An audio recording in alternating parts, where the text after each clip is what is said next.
Hello everybody, it's Zack for the weekly update. A few things today. First off, this week should be more normal than last week. I mean, last week was pretty normal, but we only had one stream.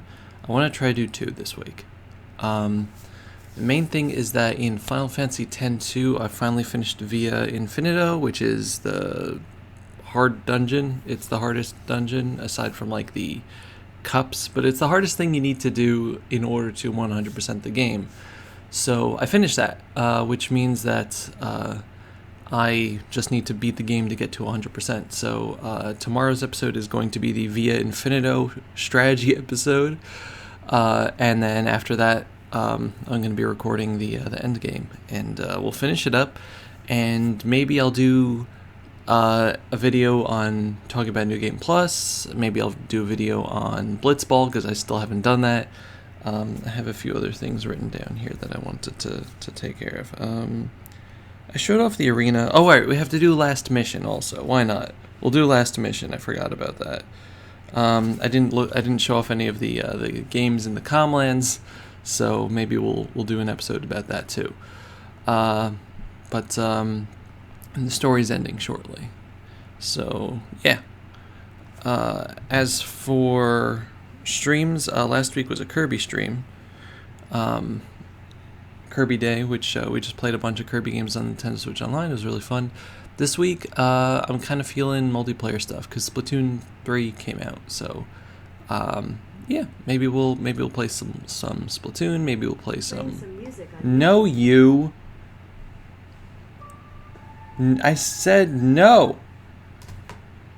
I don't know how I even activated it. Maybe we will some Kirby. So we'll see.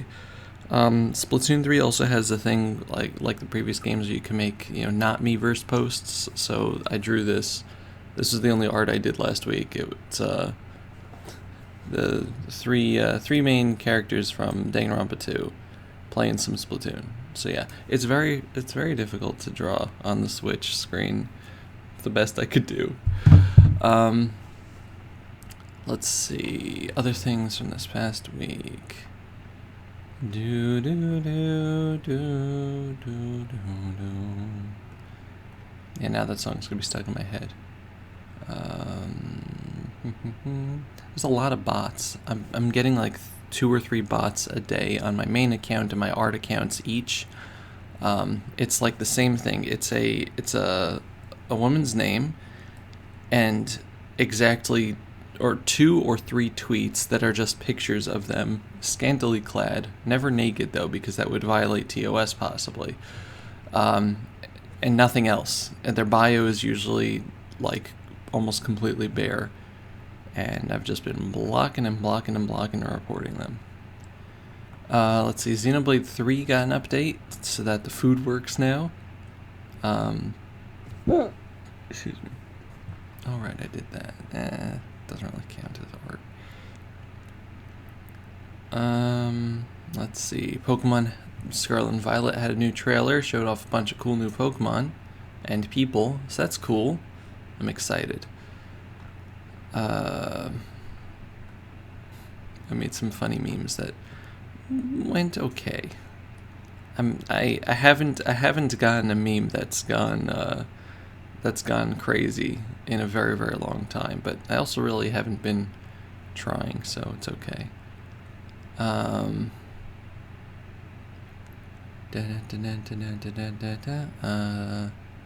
Final Fantasy 7 turned 25 in North America this past week, so I talked a little bit about it. I've been practicing animating on Clip Studio, so that's been a thing. Hopefully I'll get better at it.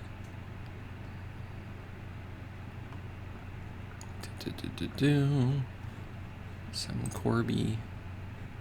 Just clean those up now.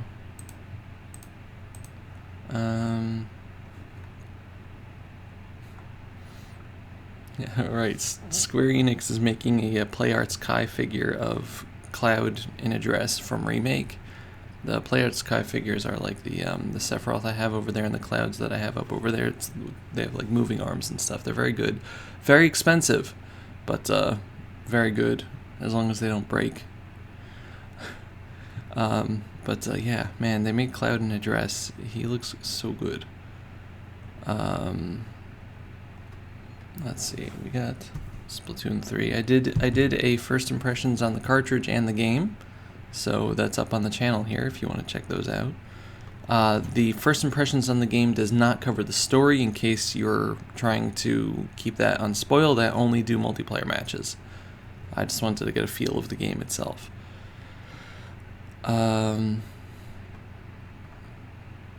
Let's see, anything else? Beefy Infinito. Okay, so yeah, that's it for that. I'm going to talk about one thing. Stretch. It's early. It's early in the day still. I'm going to talk about one thing. So today is September 11th, which I think pretty much everyone knows about, even if you're not American. It's the September 11th terror attacks in 2001. If you don't know about it, that's okay. There were people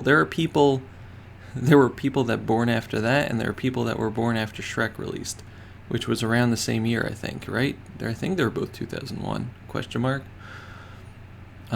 People in this country that are old enough to vote now.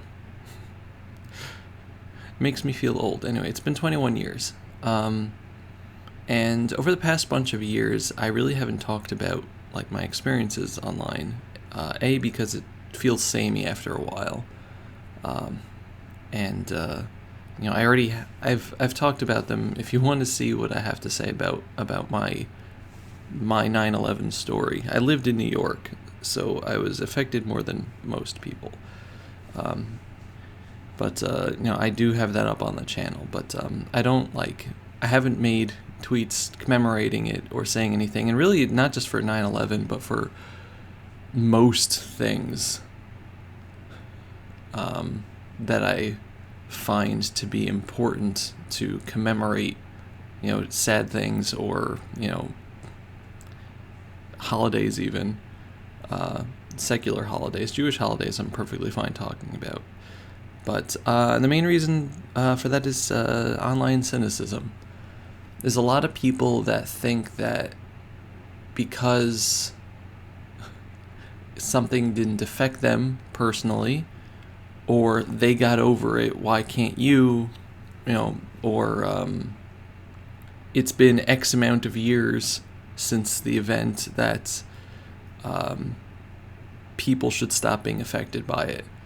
And it's not just a problem with 9/11. This is a problem I have with things like Holocaust jokes. Being a Jewish person, Holocaust jokes aren't very funny to me.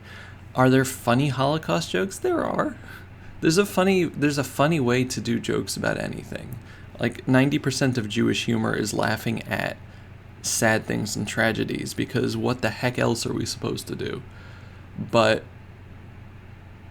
there's a difference between, using irony and, that kind of humor and being edgy.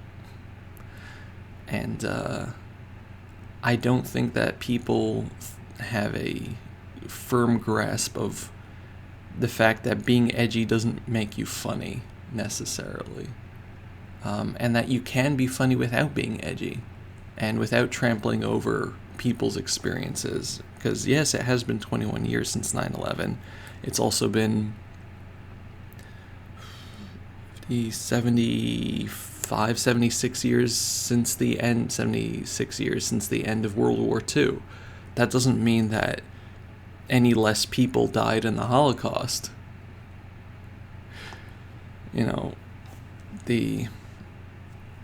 Our grandparents and great-grandparents and great-great-grandparents all, fought in the war or died in the camps. It's not funny. It's not funny to make these jokes. And it's not, I don't really find it funny to make jokes out of most tragedies. Again, there's funny ways to do it. But you have to come from a place of, laughing at yourself kind of thing. I don't know. It's hard to explain the Jewish humor process, but it's not a being edgy thing. It's not a ooh, excuse me. It's not a ooh hoo hoo. Let's make fun of dead people. Yeah.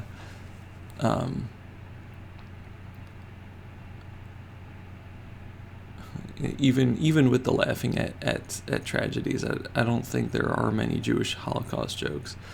But yeah, there's ways to do things that are funny and ways to do things that are not. And they're also, not making jokes, but making statements, political statements. If your political statements also have to trample over people's trauma,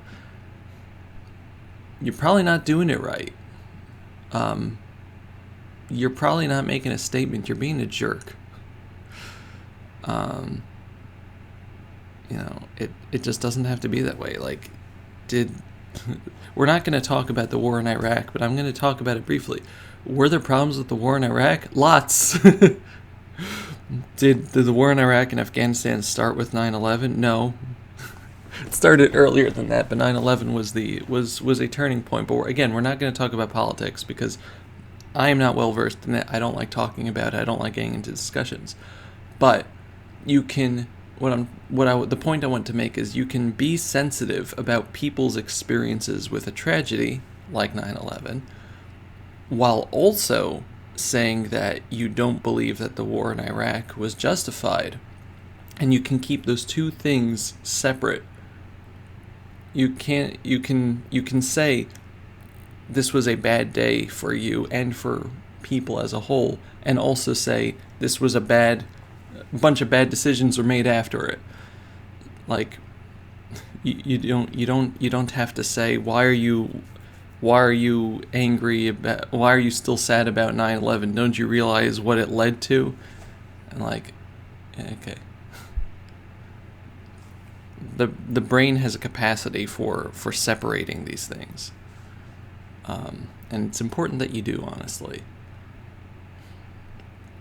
And it's the same with smaller things. You're not tragedies on a large scale where thousands of people died, but even like, the people around you having a tough time, and you just not experiencing that. You just saying, well, I don't have those problems, with a job or with depression or body image or whatever it is that a person is having problems with. And you can't, if you take a look at somebody and you say, I don't have those problems, so why should I care, or why is it bothering them so much, then you're a sociopath. You're on your way there anyway. When you see the people around you hurting, your first impression shouldn't be, why don't you get over it? It should be, how can I help, or how can I not hurt the situation? And that comes to the fore on pretty much every day when you're dealing with the people around you, because everyone is going through a lot of stuff all the time. But like, when someone tries to express their trauma to a major event, don't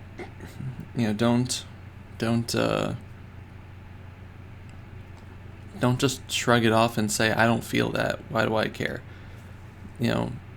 I've seen that so many times, and it's not just with the young people, it's also with people my age and older. As it's immaturity, even if despite your age. But yeah, what I'm asking is not that you shouldn't make jokes, because making jokes is the only way that we cope with most things in life. We laugh at ourselves, we laugh at the situations around us. Dark humor is a very big coping mechanism. But dark humor isn't being edgy. And there's a difference. One is laughing at your situation, and another is laughing at other people. Okay? So, know the difference. And please, respect other people around you. Respect the fact that people are going through things that you are not. And just try to empathize. Try to empathize. Try to understand why someone has the trauma that they do. If you know, it's sometimes easy to know what the trauma is because they will tell you, or you can guess if someone is saying, "Man, today's so depressing." I remember when I was a kid, this was the end of innocence in my mind. They're probably talking about 9/11, so you can understand the what. But just try to figure out why it's bad for them, and then not press that. It's not always easy, and sometimes you want to say something and you want to be like, "Her, I'm so funny," and then you can just not write that tweet, or you just delete that tweet. Write down on a piece of paper and just rip it up into a million pieces, and don't tell anybody. You get it out of your system that way. I don't know. Sometimes, it's crazy thought. Sometimes you could just not say something. Crazy, right? Amazing. What a mind-blowing thing. It's like they say, if you don't have anything nice to say, don't say anything at all. That's really cliched at this point, but it doesn't make it false. Yeah. So what I'm asking today, to commemorate the memories of the people that have died both on 9/11 and because of any other actions that you may or may not think were justified by any specific governments or peoples.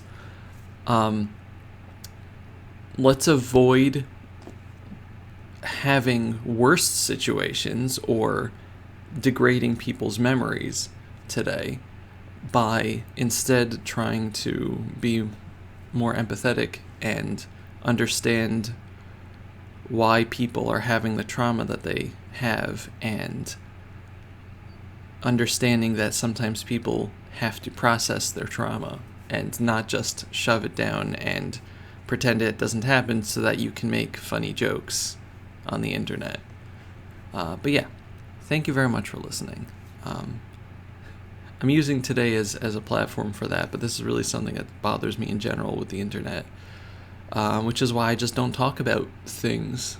I don't talk about games too much. I know I run a Let's Play channel, but I don't talk about the games I like. I don't talk about shows I'm watching anymore, because the internet and its cynicism has just made me feel like if I talk about anything, all I'm going to get is people's negativity. And it's the same thing with trauma. I don't like talking about it because I feel like anything I want to celebrate or anything I want to mourn is just going to be met with cynicism. And that's not a healthy way for me to live. And that's not a healthy way for people on the internet to live, where their first reactions to seeing somebody talk about something is to pick it apart. Don't do that. Your first reaction that you say to them, you can't stop whatever's in your head, but the first thing that you write down or you say to somebody should be something positive or something commiserative. Just try. It's not easy, but please just try. Thank you. See you next week. Goodbye, everybody. Bye-bye.